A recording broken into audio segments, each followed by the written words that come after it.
Experts have debated for many years when the fall of Ubisoft began. When did this company go so wrong? Some may think it was during the tragedy of the demigods in 2018. Others may think it was the more recent years when microtransactions became more prominent. But ironically enough, I believe it started in the exact year I will be talking about in this video. The year of Ubisoft games that I find to be extremely underrated and is likely considered a failure in the eyes of Ubisoft. It was a year before Ubisoft sold their soul to the mediocrity giant. That year is 2014. 2014 was a very important year for Ubisoft. The now current generation of consoles had just come out recently, and Ubisoft was not only going for their most ambitious games visually speaking yet, but they were also creating big new IPs. In 2014, we got Watch Dogs 1, Assassin's Creed Unity, Far Cry 4, and Assassin's Creed Rogue. The opinions on nearly every one of these games were very controversial on release, but I don't think a single one of them had met many people's expectations.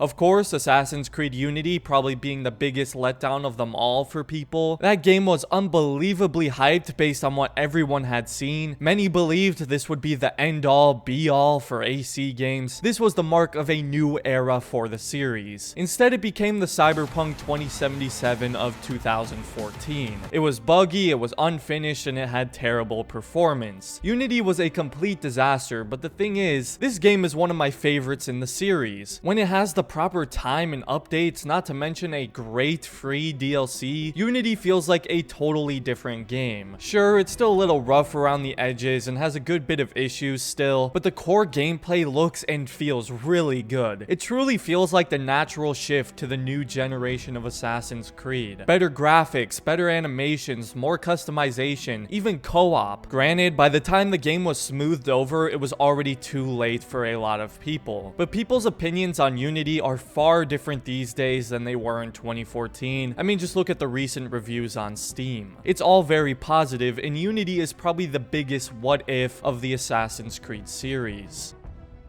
Then we have Watch Dogs, again, another game that was very hyped up, had people really excited about, and was a big letdown to many people. Obviously, that notorious E3 trailer with the insane graphics and weather effects, and the ability to hack anything had set people's expectations ridiculously high, and of course when the game released and it didn't look like that E3 trailer, that ended up completely tarnishing the reputation of the game, not to mention all the critics calling it a knockoff of GTA, which it certainly took inspiration from, but in my opinion is still far unique and different enough to be its own thing. And make no mistake, even though it may not look as good as it did in that original E3 trailer, the game still looks good. You can even get mods on PC to restore those E3 level of graphics and effects. It wasn't just the visuals that let people down though, it was the story as well. Many thought it was depressing and bland, and in that I strongly disagree, as I actually really like the original Watch Dogs story. The darker tone fits in really well with the setting and character of Aiden Pierce, a John Wick inspired vigilante essentially, who has a moral internal struggle throughout the entire game. It felt different and bold compared to most Ubisoft stories I've played, kind of like how I felt when I first experienced the story from Far Cry 3. I understand not everyone likes games with dark tones, but when it tells a compelling story and a narrative I can connect with and understand, then the dark tone doesn't bother me at all. And from a story standpoint, it would make absolutely no sense for Watch Dogs to be a light-hearted game. It doesn't fit with Aiden Pierce and his backstory at all. The original Watch Dogs is still my personal favorite of the series, and even though I still enjoy Watch Dogs 2, the story is just nowhere near as interesting as the first game was for me. Maybe I'm also a little biased since I was born near Chicago as well, but my point stands.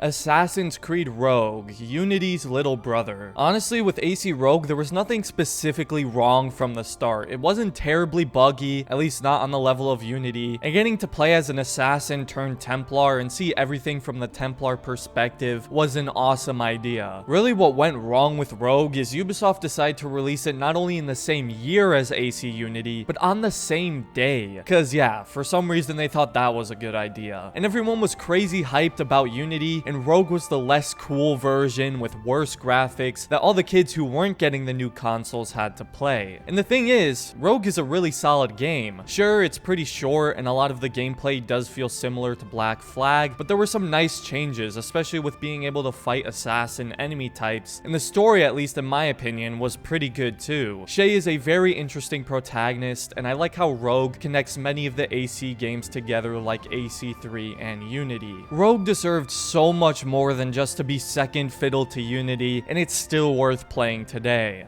Then of course there is Far Cry 4, which also came out in 2014. Far Cry 4 wasn't necessarily badly received on launch, but it certainly didn't have a great reception either. Many people just thought of it more as Far Cry 3.5, since it featured a lot of the same gameplay and systems as Far Cry 3. And while yes, the gameplay is very similar, there were still a lot of improvements made to it, and new features like weapon customization were implemented as well. Many considered it just Far Cry 3 with a worse story. And while yes, maybe the story isn't as good as Far Cry 3's, which in all defense is a tough act to follow, I still really enjoyed the story, and I think Pagan Min was a great antagonist. The world of Kyrat is amazing, it's one of my favorite video game open worlds, and the game looks stunning in terms of visuals. And as for the gameplay, I don't exactly know what people expected. I feel Far Cry 4 did what every good sequel should. It kept what made the previous game so good, and made some improvements and enhancements across the board. I love Far Cry 4. In fact, if you've seen my ranking video of the Far Cry games, I put Far Cry 4 as my favorite game in the series. I know a lot of people think it doesn't stack up to 3, but I definitely think it's overlooked when people talk about the Far Cry series a lot. It's funny how a lot of these games from Ubisoft that came out in 2014 are among my favorite games of their respective series, and in the case of Far Cry 4 and Watch Dogs, they are my favorite games of the series. So you know what they say, sometimes failure is the best success. Okay, that's definitely not it. Sometimes success is the best of failure. No, wait, no. Sometimes...